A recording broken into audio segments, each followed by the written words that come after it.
Welcome back. आप देख रहे हैं मनी गुरु टैक्स स्पेशल। बलवंत जैन हमारे साथ हैं और सवालों के जवाब वो आपको दे रहे हैं। राकेश अगले दर्शक हैं, रुद्रपुर से हमारे साथ मौजूद है। नमस्कार राकेश जी, पूछिए क्या सवाल है आपका। नमस्कार मैम। बताइए सर, क्या सवाल है। मैडम मैंने एक लोन लिया है जी। जो प्रॉपर्टी है वो अंडर कंस्ट्रक्शन है और मैं ऑलमोस्ट 6,500 EMI दे रहा हूँ। ओके। क्या मैं इसके कुछ टैक्स छूट मिलेगा मेरे को?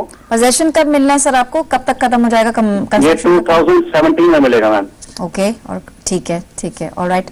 EMI आपने कब से देना शुरू किया? EMI मैंने लास्ट ईयर से देना स्टार्ट किया। बेसिकली पहले मैंने EMI दिया था, अभी मैंने EMI स्टार्ट कर दिया लास्ट ईयर से। ठीक है ऑलराइट। फोन डिस्कनेक्ट मत करिएगा, बलवंत जैन आपके सवाल का जवाब देंगे। बलवंत साहब, थोड़ा कंफ्यूजन रहता है अंडर कंस्ट्रक्शन प्रॉपर्टी में, क्योंकि हम EMI पहले से कटवाना शुरू कर रहे हैं बैंक से, लेकिन ये क्लियर नहीं है कि प्रिंसिपल पे छूट मिलेगी, ब्याज पे मिलेगी या नहीं मिलेगी, कितनी मिलेगी, कैसे मिलेगी, आप बताइए। पल्लवी, ऐसा है कि जो राकेश जी का प्रश्न है, जो सिचुएशन है कि उन्होंने अंडर कंस्ट्रक्शन के लिए लोन लिया है और उनका रीपेमेंट भी शुरू हुआ है, तो जो दो डिडक्शन मिलते हैं, एक तो ETC का रीपेमेंट का मिलता है और 24B का इंटरेस्ट का मिलता है।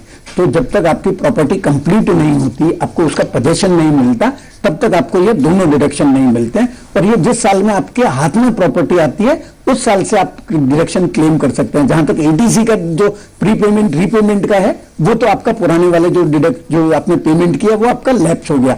और दूसरे केस में जो आप पुराने साल में जितना भी आपने इंटरेस्ट पेमेंट किया, जिस साल पोजेशन मिला उसके पहले वाले साल में, तो वो जो इंटरेस्ट है वो आप 1/5 करके जिस साल पोजेशन मिलता है उस साल को मिला के आप क्लेम कर सकते हैं। परंतु अगर आप उस घर में रहते हैं तो आपकी जो ओवरऑल एलिजिबिलिटी इंटरेस्ट की वो 1.5 लाख की है। और अगर आपने घर पे किराए पे दे रखा है तो जितना पूरा इंटरेस्ट है, जो साल का इंटरेस्ट है प्लस जो 1/5 एक्यूमुलेटेड इंटरेस्ट है, वो पूरा का पूरा आपको डिडक्शन मिलेगा। जैसे आपने तो पिछले साल में ही ले लिया था लोन, तो जो एक नया सेक्शन इस साल में इंट्रोड्यूस हुआ है 80EE का, वो बेनिफिट नहीं मिलेगा। पर मैं दूसरे व्यूअर्स की जानकारी के लिए बताना चाहूंगा कि 80EE का जो डिडक्शन है वो इवन अंडर कंस्ट्रक्शन प्रॉपर्टी के लिए भी इस करंट ईयर में मिलेगा और वो वैल्यू उसकी 1 लाख है। उसके लिए 3-4 कंडीशन है, वो सेटिस्फाई होनी चाहिए। प्रॉपर्टी की वैल्यू 40 लाख से कम होनी चाहिए, लोन अमाउंट 25 लाख से कम होनी चाहिए, और जो लोन सैंक्शन है वो 1 अप्रैल 2013 से 31 मार्च 2014 के बीच में होना चाहिए।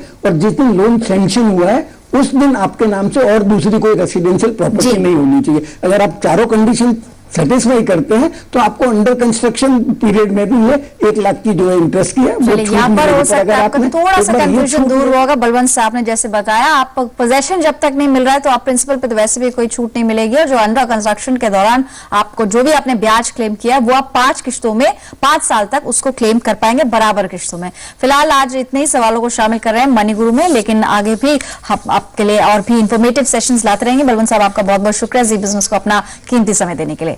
तो चलिए फिलहाल मनी गुरु से बस इतना ही। आगे आप देखिए बिग स्टोरी बिग डिबेट। नमस्कार।